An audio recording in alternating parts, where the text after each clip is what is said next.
Hey everyone, I'm Cary Smith and I'm sitting here with Cheri Turner. Hi, everyone. And we're both with Client First Capital. And Cheri, today's topic, oh my gosh, such a good topic. The title is Modern Investing for Women because you deserve a lot more than just a pie chart. Right. And so, Cheri, you've put together such a good outline on this. I'm going to let you kind of kick us off. I'm sure I'll have some comments and questions as we go along, but Mhm. but let's jump right into this topic. I think this is one people are going to enjoy. Yeah, definitely. So when you look at traditional portfolios, or what most people are doing today, most traditional portfolios are based on something called modern portfolio theory, or MPT. It's the idea that if you spread your money over different types of investments, mostly stocks and bonds, that you can minimize risk and grow your wealth over time. Sounds reasonable, right? Mhm. But the problem with it is that assumes that the markets behave in predictable ways. It also assumes that stocks and bonds won't move in the same direction. It assumes that once you have a set allocation, say 60%, 40%, you just let it ride year after year.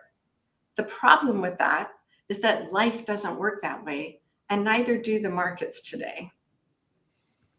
So, Cherie, I'm pretty familiar with the modern portfolio theory. And, one of the reasons why I think it's so popular is because it's simple Mhm. and it's scalable. Yep. And so if I'm managing a big box firm with hundreds of financial advisors, this is a really easy process for me to teach my representatives, my financial advisors. It's very scalable, Yep. right? But it's not personable and it's not adaptive. And Right. I've been an executive in a big box financial advice center before where I've had to teach hundreds of financial advisors how to give advice. Mhm. And with all the years that I've been um, in financial services, I've moved away from the modern portfolio theory and into something much more customizable because it makes so much more sense and Yes. it matches the amount of risk with what's going on in the market. So yeah, I'm glad we're talking about this today. Yeah. Yeah. So, when it comes to women going through transition, if you've recently gone through a divorce or potentially lost a partner, chances are that your financial life has already changed dramatically. You might have inherited accounts that you didn't set up.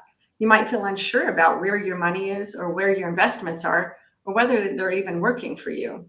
So, the last thing that you need right now is a portfolio that just sits there while the world is just changing around it. Yeah. And and even though your portfolio may not be changing, the amount of risk that you're taking, if it's too much or too little, is changing because Mhm. to your point, everything else in the world is changing around you. Right, right. So, one way to think about this is like a cruise control metaphor.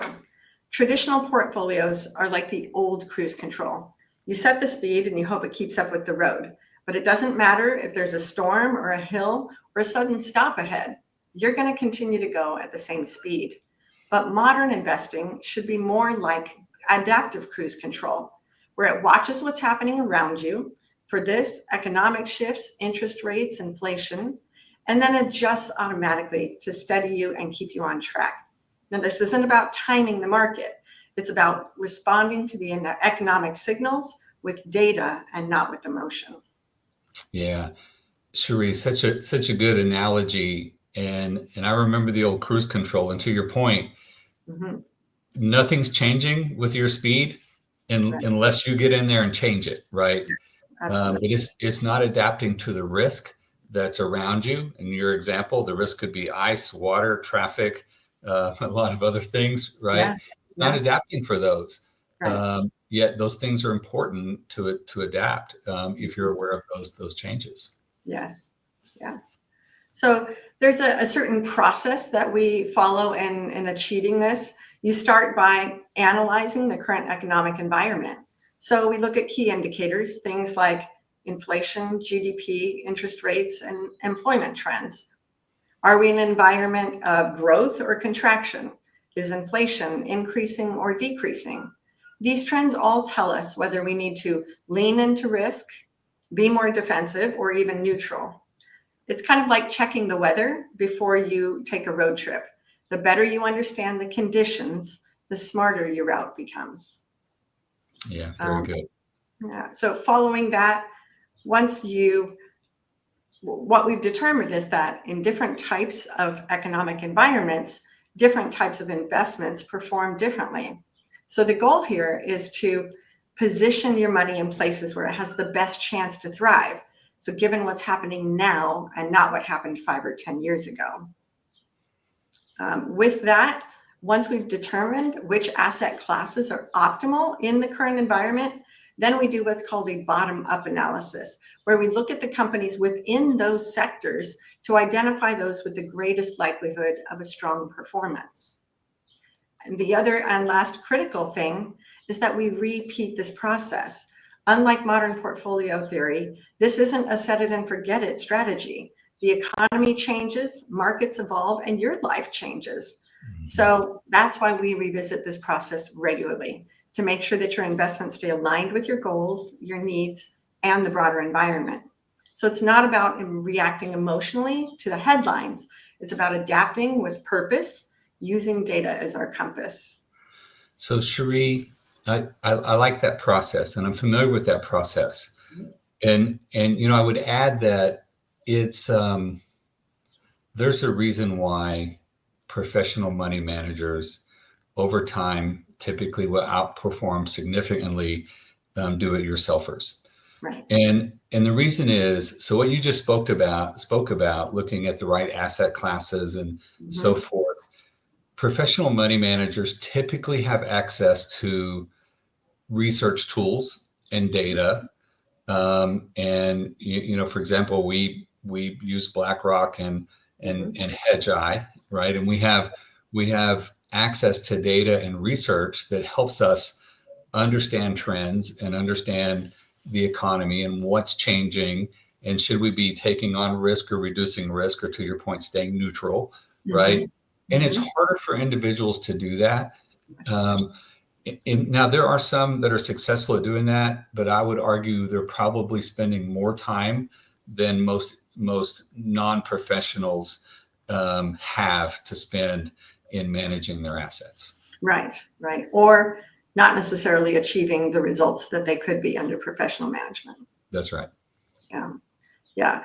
I mean, when we talk about the process, if it sounds like a lot, it actually is, right? So unless you have the time and the resources to almost become a professional portfolio manager, it's probably not something that you want to manage alone. And that's okay, right? Delegating your investment strategy doesn't mean giving up control. It means choosing to work with somebody who sees what you can't see, and so that you can focus on what matters most, which is your own life. Yeah.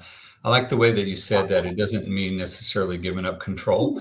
As a matter of fact, you may get more control in the sense that you have more capacity to take on other things as well. And who says you can't monitor the performance daily, weekly, monthly, whatever you're comfortable with. Yeah, exactly. So as we wrap this up, what I wish for the women out there is I want everyone to feel empowered and not overwhelmed, to have a plan that adapts to the market and to their life, and to know that their investments aren't just surviving, that they're supporting their freedom, their security, and their future. Because in the end, you deserve more than just a pie chart. Okay. Cheri, really good topic. I think that you covered this really well.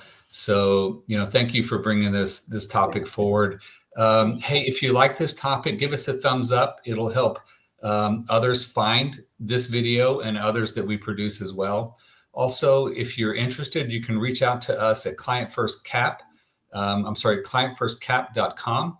And from there, you can sign up for our newsletter, or you can also, just reach out to us for a discussion or an appointment. Thank you. Thank you.